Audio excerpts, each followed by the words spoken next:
に応える。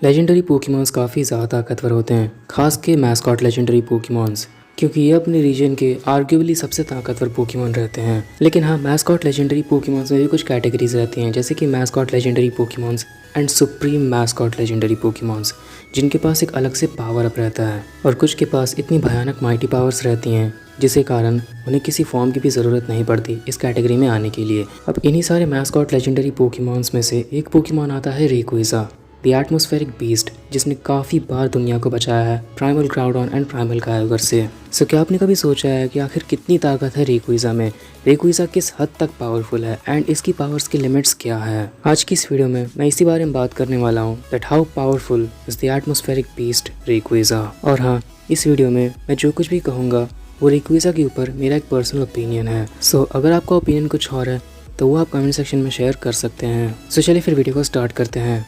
सबसे पहले मैं आपको रेक्विज़ा का एक ब्रीफ इंट्रोडक्शन दे देता हूँ।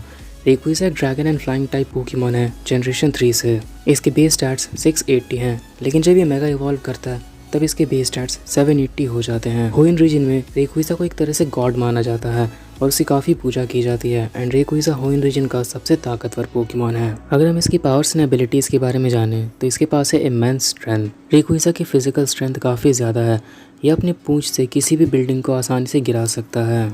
Even in the anime we have seen that जब रेक्विज़ा ने डिऑक्सिस को अपनी पूंछ में लपेटकर ज़मीन पर पटका था तो उसका इम्पैक्ट इतना ज़्यादा था कि डिऑक्सिस ने इतनी बड़ी जो शील्ड बनाई थी जिसने पूरी की पूरी सिटी को कवर कर लिया था, वो पूरी की पूरी शील्ड डिस्ट्रॉय हो गई थी। अपनी हाई फिजिकल स्ट्रेंथ के कारण ये इवन मीटियोर्स का भी सामना कर पाता है। नेक्स्ट है इमेंस ड्यूरेबिलिटी। रेक्विज़ा की ड्यूरेबिलिटी इतनी ज़्यादा है कि ये भारी से भारी अटैक को भी खुद पर सह सकता है। हाँ, अगर ओवरऑल देखा जाए तो स्पेशल अटैक से सामने रेक्विज़ा थोड़ा कमज़ोर पड़ जाता है, लेकिन इसकी हाई फिजिकल स्ट्रेंथ के कारण अगर इस पर फिजिकल अटैक्स मारे जाएं तो ये फिजिकल अटैक्स को काफ़ी ईजिली सह पाता है।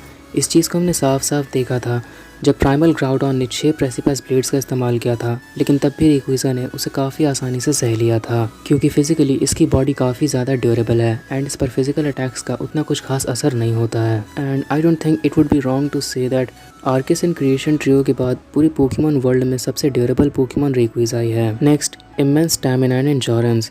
रेक्विज़ा के पास काफ़ी ज़्यादा स्टैमिना है। बल्बापीडिया पर यह बात साफ साफ लिखी हुई है that Rayquaza flies endlessly in the ozone layer. और हाँ, primal Groudon and primal Kyogre की वॉर जो कि काफ़ी सालों तक चली थी उसे रेक्विज़ा ने ही शांत किया था।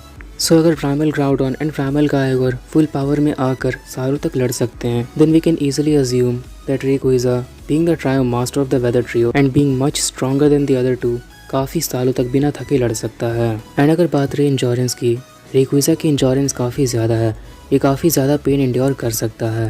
डेस्टिनी डिऑक्सिस वाली मूवी में डिऑक्सिस ने इस पर काफ़ी सारे पावरफुल अटैक्स किए थे, एंड अगर तुम पूरी बैटल देखो तो हाँ, उसमें ये क्लियरली दिखा था दैट रेक्विज़ा बिना मेगा फॉर्म के डिऑक्सिस के सामने बिल्कुल भी नहीं टिक पा रहा था, जिसके कारण उस फाइट में डिऑक्सिस काफ़ी ज़्यादा डोमिनेटिव साबित हो रहा था और उसने रेक्विज़ा पर multiple night shades and psycho boost का इस्तेमाल किया था। और साइको बूस्ट डिऑक्सिस का सिग्नेचर अटैक है, और इस मूवी में एक वक्त ऐसा भी आ गया था जब रेक्विज़ा अकेले ही 2 डिऑक्सिस से लड़ रहा था। उस मैच में रेक्विज़ा ने काफ़ी सारे अटैक्स खाए थे, लेकिन उसने उन सभी को सह लिया था। Next, immense speed and reflexes. Rayquaza की स्पीड काफ़ी ज़्यादा है, ये मल्टीपल अटैक्स को काफ़ी ईजिली डॉज कर सकता है, और तो और रेक्विज़ा की ट्रैवल स्पीड काफ़ी ज़्यादा है। इवन इन द एनिमे अगर हम सिर्फ ट्रैवल स्पीड को काउंट करें, then there are just 2 Pokemons who can surpass Rayquaza, Mewtwo and Genesect. Rayquaza ozone layer में उड़ता रहता है, इसीलिए इसे ज़मीन से देखना पॉसिबल नहीं है, लेकिन अगर कोई बिल्डिंग पे चढ़ जाए या फिर किसी फ्लाइंग पोकेमॉन की मदद से उड़कर इसे देखने की कोशिश करे, तब भी इसकी स्पीड इतनी ज़्यादा रहती है कि इसकी अपीयरेंस किसी मीटियोर की जैसी लगती है, इसीलिए किसी मीटियोर और इसमें फ़र्क करना काफ़ी मुश्किल है। Overall Rayquaza is one of the fastest Pokemon in the Pokemon world. Next, powerful moves. Rayquaza के मूव सेट में काफ़ी सारे पावरफुल मूव्स हैं, जैसे कि overheat, hyper beam, dragon pulse, dragon claw, dragon tail, outrage, draco meteor, twister and इसका most powerful attack dragon ascent. Next, high attack power. Rayquaza के attacks में काफ़ी ज़्यादा ताकत है। इस चीज़ को हमने एक नहीं बल्कि कई बार देखा। जब रेक्विज़ा ने डिऑक्सिस पर एक पॉइंट ब्लैंक हाइपर बीम इस्तेमाल किया था तो डिऑक्सिस की पूरी बॉडी ही वेपोराइज हो गई थी। और जब इसने मेगा फॉर्म में आकर प्राइमल कायोगर पर हाइपर बीम इस्तेमाल किया था तो उसके बाद प्राइमल कायोगर कुछ समय के लिए तो हिल भी नहीं पा रहा था। और हाँ, अगर हम बात करें इसके सबसे ताकतवर मूव के बारे में, देन रेक्विज़ा को आज तक कभी भी 2 ड्रैगन असेंट की ज़रूरत नहीं पड़ी है। इसका एक ही ड्रैगन असेंट सामने वाले के लिए काफ़ी होता है। इसने एक ही ड्रैगन असेंट से अलान के मेगा चार्जर एक्स और प्राइमल ग्राउडन एंड प्राइमल कायोगर को हराया है। और तो और इसने एक ही ड्रैगन असेंट से पूरे के पूरे मीटियोर तक को डिस्ट्रॉय कर दिया था। एंड इवन बल्बापीडिया पर भी ये बात मेंशन्ड है that Rayquaza possesses some of the strongest attack power out of any Pokemon. Next, destructive power. Rayquaza एक काफ़ी डिस्ट्रक्टिव पोकेमॉन बन सकता है अगर ये एक वायलेंट रैम्पेज पे चला जाए तो, क्योंकि इसकी डिस्ट्रक्टिव पावर काफ़ी ज़्यादा है। इसने एक ही ड्रैगन पल्स से लाइसेंडर की सारी मशीन्स को डिस्ट्रॉय कर दिया था एंड एक ही ड्रेको मीटियोर से पूरे के पूरे किले को तबाह कर दिया था। एंड इवन बिना कोई अटैक परफॉर्म किए भी बस अपनी फिजिकल स्ट्रेंथ से उसने डिऑक्सिस को इतनी ज़ोर से पटक दिया था कि उसका इम्पैक्ट इतना ज़्यादा था कि डिऑक्सिस की इतनी बड़ी शील्ड डिस्ट्रॉय हो गई थी। एंड अपने मेगा फॉर्म में इसने ड्रैगन असेंट से एक बहुत ही भयानक एक्सप्लोजन किया है जिसका साइज़ काफ़ी ज़्यादा बड़ा था। एंड अगर हम डिस्ट्रक्टिव पावर की बात कर ही रहे हैं तो हम ये भूल नहीं सकते हैं कि इसकी डिस्ट्रक्टिव पावर इतनी ज़्यादा है कि इवन मीटियोर्स तक को तोड़ पाता है। Next, feats.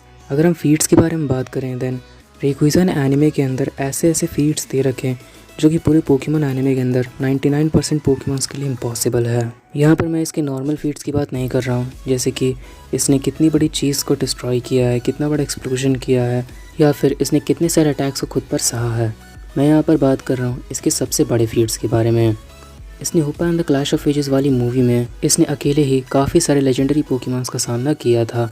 एक पॉइंट पर इसने एक ऐसा ट्विस्टर बना दिया था जिसे Dialga, Palkia, Giratina, white Kyurem, primal Groudon, primal Kyogre and Hoopa unbound कुल मिला के 6 लेजेंडरी एंड एक मिथिकल पोकेमॉन मिल के भी नहीं तोड़ पाए थे। और हाँ, पोकेमॉन वर्ल्ड में 2 रेक्विज़ा एग्जिस्ट करते हैं, एक ओरिजिनल और एक शाइनी।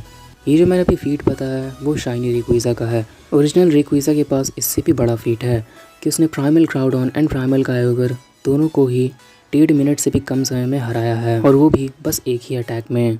उसका स्ट्रॉन्गेस्ट अटैक ड्रैगन असेंट। और फाइनली अगर हम बात करें अब इसके हैक्स के बारे में तो रेक्विज़ा के पास काफ़ी सारी अलग एबिलिटीज़ हैं, जैसे कि बेस फॉर्म में इसके पास एयरलॉक की एबिलिटी है जिसके कारण किसी भी वेदर कंडीशन का असर इस पर नहीं होगा। और अपने मेगा फॉर्म में इसके पास डेल्टा स्ट्रीम की एबिलिटी आ जाती है जिसमें एक बहुत ही तेज़ तूफ़ानी हवा क्रिएट होती है एंड उसमें रेक्विज़ा अपनी सारी फ्लाइंग टाइप वीकनेसेस को एलिमिनेट कर देता है। ये काफ़ी आसानी से साइक्लोन्स भी समन कर सकता है अपने अपोनेंट्स को ओवर पावर करने के लिए। रेक्विज़ा के पास वेदर का पूरा कंट्रोल है, ये अपने हिसाब से कोई सा भी वेदर कंडीशन ला सकता है।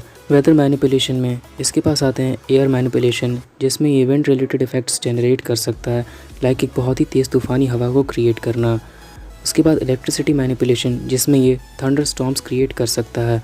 थर्मल मैनिपुलेशन, जिसमें ये तापमान को बहुत ज़्यादा बढ़ा या घटा सकता है। एंड वाटर मैनिपुलेशन, जिसमें ये रेन, फॉग, स्नो एटसेट्रा ये सब ला सकता है। इन शॉर्ट, ये अपनी मर्जी से कभी भी कोई सा भी वेदर कंडीशन समन कर सकता है, जैसे कि आग का तूफान, बर्फीला तूफान या फिर थंडरस्टॉर्म्स एटसेट्रा। और अगर हम रेक्विज़ा की सबसे बड़ी पावर के बारे में बात करें तो वह है एटमॉस्फेयर मैनिपुलेशन। रेक्विज़ा के पास पूरे एटमॉस्फेयर का कंट्रोल है, वो अपने हिसाब से ऑक्सीजन या कार्बन डाइऑक्साइड या नाइट्रोजन इन सारे गैसेस को बहुत ज़्यादा बढ़ा सकता है या घटा सकता है, और अगर ये चाहे तो अल्टीमेटली पूरे एटमॉस्फेयर को ही तबाह कर सकता है। और हाँ, उसके बाद भी ये ज़िंदा रह लेगा because Rayquaza can breathe in outer space जहाँ पे कोई एटमॉस्फेयर नहीं है। और अगर एक बार एटमॉस्फेयर डिस्ट्रॉय हो जाए तो पूरी दुनिया काफ़ी आसानी से तबाह हो जाएगी। एंड रेक्विज़ा इकलौता ऐसा पोकेमॉन है जो कि बिना किसी मेगा स्टोन के मेगा इवॉल्व कर सकता है अपने मिकाडो ऑर्गन का इस्तेमाल करके। So with all these abilities, feats and combined with his extremely powerful hax, I can say that Rayquaza is one of the strongest Pokemon in existence. And power scaling में मेरे हिसाब से ये एक high planetary level Pokemon है। खैर, ये बस मेरा ओपिनियन था रेक्विज़ा के बारे में। आपका क्या ओपिनियन है ये आप कमेंट से बताइए। सो चलिएगा, आज के लिए बस इतना ही। अगर आपको वीडियो पसंद आया हो तो प्लीज़ लाइक कर देना, एंड चैनल पहली बार आए तो प्लीज़ सब्सक्राइब भी कर लेना ऐसे ही पोकेमॉन के अमेजिंग वीडियोज़ देखने के लिए। And finally, thanks for watching.